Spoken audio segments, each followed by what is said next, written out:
Hi, I'm Billy, Whisky Exchange Ambassador. I want to talk to you today about Whitley Neill Original Gin. Now, Whitley Neill is really popular gin and they've expanded their line to a variety of different bits and pieces, but the original, the core of what they do is all about the original gin. It is a gin that's sort of inspired by gin tradition here in the UK, as well as bringing in flavours from Africa.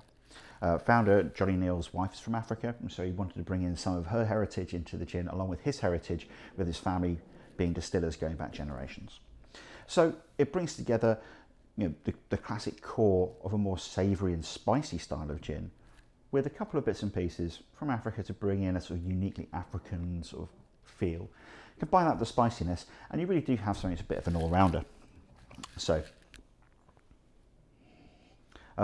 along with juniper, coriander, cassia, orris, angelica, sort of your classic sort of core when it comes to spices in gin, bit of orange and lemon as well. This gin brings in Cape gooseberries and baobab from the baobab tree. And so it has a little bit more of a sort of spicy note coming from the baobab, and it has this fruity note coming from the Cape gooseberry. It's known as a physalis, fun fact.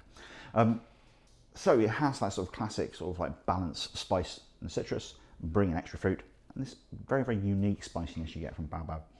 And that comes through on the nose. It's soft, it's rounded. It doesn't have that sort of punch you get in quite a lot of sort of more modern gins.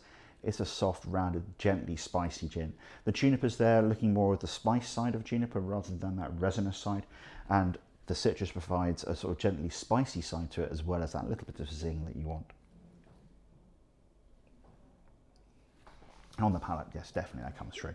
It has that sort of core, but then you have this extra fruity sort of like chunk, as well as this extra sort of, I say it's a weird sort of potpourri-like softness, this complex mixture of herbs, but without an edge, which just provides this lovely sort of background, which sort of encompasses everything around the back of the gin, with this classic gin note sat on top. And so it's quite a classic gin. Those extra bits definitely provide some sort of contrast. I would say go with a tonic, which is not going to affect the botanicals too much.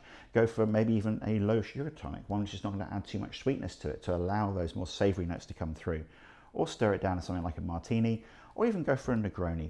They recommend a Clementine Negroni. So do your classic 3-part Negroni with your gin, your Campari, and your vermouth.